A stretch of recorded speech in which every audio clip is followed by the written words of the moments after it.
Se você procura tintas e produtos para pintura da melhor qualidade, caia na Real. Vá a Real Cores, uma loja completa em tintas e produtos para pintura imobiliária e automotiva. A Real Cores conta com as melhores marcas em toda a linha de pintura, os melhores preços, loja com amplo espaço, atendimento de qualidade e promoções imbatíveis todos os dias. Para maior conforto e agilidade de suas compras, você não precisa se deslocar. Conte com a melhor equipe em televendas para lhe proporcionar atendimento de qualidade e entrega super rápida. Você pode parcelar as suas compras em todos os cartões de crédito. Tintas automotivas e imobiliárias? Venha à nossa loja ou ligue para o nosso teleatendimento 62 3088 2828, Avenida T9, número 3149, Jardim América, Televendas 62 3088 2828. Real Cores, onde preços, atendimento e qualidade são reais.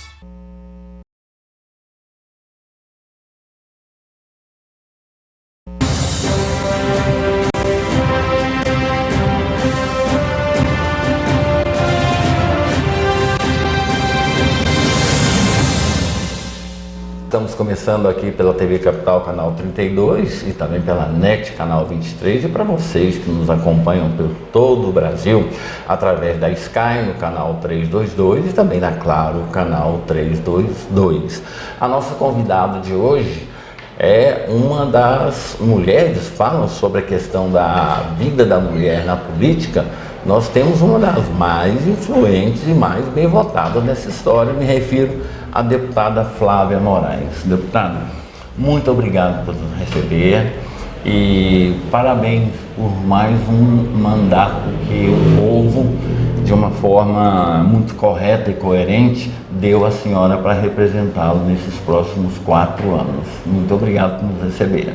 Eu que agradeço a oportunidade, eu quero cumprimentar a todos que nos acompanham e também agradecer essa votação tão expressiva que nós tivemos. A gente enxerga isso como um reconhecimento pelo nosso trabalho, como uma forma de demonstrar confiança no que nós fazemos e com certeza isso aumenta cada vez a nossa responsabilidade. Estamos agora partindo para o 6º mandato, com muito orgulho, sempre representando o nosso povo goiano, durante 2 mandatos na Assembleia Legislativa e agora na Câmara Federal.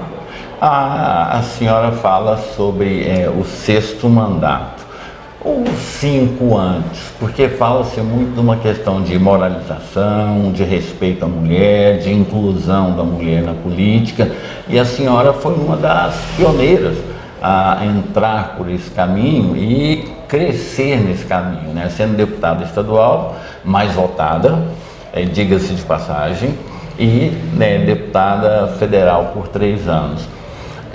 Há necessidade dessa campanha? Os parlamentares são pessoas que desrespeitam as mulheres, ou essa lei é muito mais para evitar que haja esse tipo de assédio? Bom, na verdade a lei que cria cotas, que cria o percentual fixo de recursos específicos para as candidaturas femininas, que concede hoje o dobro de recurso partidário, de fundo partidário para as mulheres eleitas, né? Então os partidos que elegem mulheres, eles têm mais recursos. Todas essas leis, essas normas que foram aprovadas para afirmar a mulher na política, elas vieram justamente, não porque as mulheres são maltratadas pelos parlamentares, não, mas porque houve na história um atraso muito grande da iniciação da mulher na política. Para você ter ideia, aqui no Brasil, as mulheres demoraram 400 anos para votar, para ter direito ao voto. As mulheres votaram 400 anos depois dos homens no Brasil. Então você vê que durante 400 anos da história do nosso país, as mulheres não participavam da política. Elas ficavam dentro de casa, entre as 4 paredes. Política era assunto de homens, era local para homens, e quebrar isso, transformar isso, leva tempo, é uma mudança cultural. Então muitas vezes os próprios partidos reclamam, mas a gente chama, convida a mulher para ser candidata, ela é que não quer, não é a gente que não quer que ela seja. Mas muitas vezes a mulher, pela sua criação, por ela acompanhar essa história, né, esse comportamento há tanto tempo, a mulher ela realmente não se sente parte da política, ela tem dificuldade de pensar que pode ser uma política.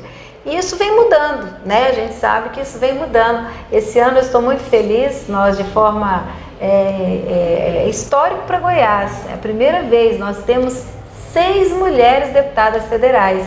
Nunca tivemos isso na história de Goiás. Então a gente vê que as mulheres estão entrando na política, estão sendo bem aceitas, estão fazendo um bom trabalho. E eu, como você falou, eu fui precursora sim, porque na minha época não eram tantas. A gente chegou a ter 6 deputadas estaduais quando eu fui deputada estadual, mas depois diminuiu e hoje são poucas deputadas mulheres. E assim, poucas que continuam, né? A maioria acaba deixando e a gente sabe que é muito importante. E isso aumenta a responsabilidade da gente. Para além de deputada, eu sou uma deputada mulher, eu sei que o meu trabalho vai abrir portas para outras mulheres ou fechar, dependendo do meu comportamento. Sim, então a gente sabe que a gente tem que trabalhar para honrar, para mostrar que a mulher pode fazer, que ela tem competência, que ela tem condições de representar muito bem a nossa população. E quando eu trabalho lá no Congresso, o que a gente percebe é que, como é um colegiado, as decisões são coletivas, a maioria é que decide, a gente sabe da importância de nós termos mais mulheres nos parlamentos, porque nas votações as mulheres vão sempre ter aquele peso, até eu acho que por causa da maternidade, a mulher tem sempre aquele olhar, aquela decisão mais para o lado humano, do ser humano, né? Claro que isso não é a regra geral, nós temos muitos homens que pensam assim, nós temos mulheres que também já têm outro tipo de visão, mas é importante que a gente tenha lá essas duas representações. Um dos grandes erros do Congresso foi, durante a CPI da Covid, não aceitar a mulher nessa comissão. Aí depois, como eles viram que a repercussão não foi boa, passaram a dar direitos também às mulheres para falar sobre essa CPI da Covid. Como é que a senhora viu essa CPI? A senhora acha que tem culpados? Se tem culpados, devem pagar de alguma forma? Um relato breve sobre essa questão da CPI. Bom, naquela época eu nem concordei muito com essa CPI, que eu acho que ela foi um pouco política, ela teve um fundo um pouco político e é claro que é importante, toda averiguação, investigação é importante, mas aquele momento era um momento melindroso, nós estávamos com muitos desafios, a dificuldade da vacina chegar ao paciente, a dúvida sobre a vacina, as dúvidas sobre essa doença, que é uma doença que chegou sem um padrão, sem avisar, chegou até que ela foi identificada, que puderam se reconhecer os sintomas, quem era o grupo de risco, quem não era. Começou era o grupo de idosos, depois já não era, depois todo mundo estava pegando então foi uma coisa que aconteceu tão rápido, e de repente as pessoas desempregadas, comércio fechado, e veio, para além do problema da saúde, a gente teve impactos muito fortes, impactos sociais, impactos econômicos que atingiram milhões de famílias brasileiras e assim muita coisa para resolver, muitos projetos emergenciais,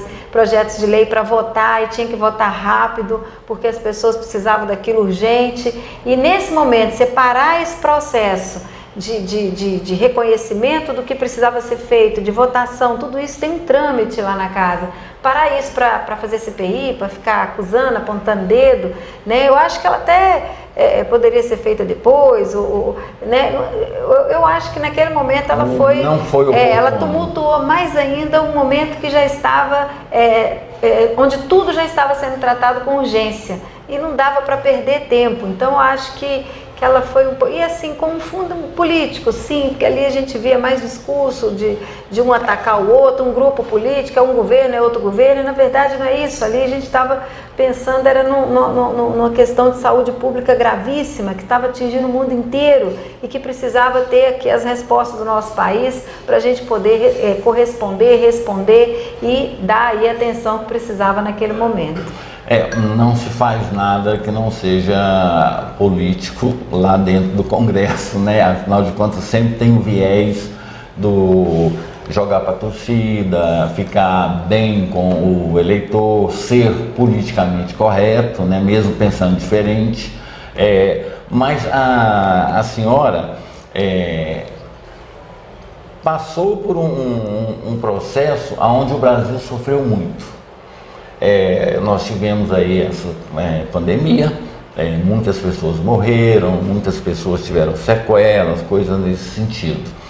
E a senhora tem projetos importantes na área da saúde, porque essa CPI ela tratou basicamente da saúde, mas a senhora é autora de projetos importantes na área da saúde, inclusive aquele que determina um período para que o cidadão ele possa ser tratado com câncer. Fala um pouco desse projeto e como ele está sendo aplicado hoje. E a gente, vindo até da pandemia, né, é importante lembrar que, para além dos problemas que nós tivemos na crise da doença, ainda muitas pessoas sem vacinar, depois veio a vacina, nós tivemos durante esse período, até pela exigência que a doença tinha do isolamento social, um represamento do tratamento e do acompanhamento de outras doenças. Então, com isso, nós temos hoje uma fila muito grande de espera para vários procedimentos na área da saúde. O câncer é uma das doenças, dentre todas, que nos preocupa muito. Por quê? Porque o câncer é uma doença que corre contra o tempo. É uma doença que ela precisa ser diagnosticada logo, tratada logo, porque se ela for tratada no começo, ela tem cura. Se ela for tratada no estágio muito avançado, pode não ter cura mais. Então a gente hoje está com esse grande desafio. Nós temos essa luta já há muitos anos, desde o meu primeiro mandato, onde eu aprovei a lei de 60 dias. Essa lei ela trouxe aí uma conquista. Nós estamos completando 10 anos hoje de aprovação da lei de 60 Parabéns. dias. E a gente sabe que é uma conquista importantíssima. Foi a primeira lei que criou prazo para o SUS atender o paciente. O SUS nunca teve prazo, era quando dava, né? Assim, o paciente ficava ali esperando, correndo. Essa lei ela determina que o paciente diagnosticado com câncer seja atendido, iniciado o seu tratamento no prazo máximo de 60 dias. Muitas pessoas podem falar assim, mas isso não está sendo cumprido. E a nossa busca, hoje, nosso trabalho, a gente sabe que nem todas as leis são 100% cumpridas, mas a gente já tem aí, em alguns municípios, 70% de cumprimento dessa lei. Essa lei é uma meta que permite ao paciente buscar junto ao Ministério Público, junto aos órgãos competentes, o seu direito, porque é uma obrigação do SUS. Então, com certeza, ela representa um grande avanço. Depois dela, nós já conseguimos aprovar a segunda lei que cria prazo para o SUS, que é a lei do diagnóstico. Antes dessa lei do diagnóstico, o paciente, para conseguir uma biópsia, quando o médico fala assim, você tem suspeita de câncer, vamos retirar e vamos fazer uma biópsia.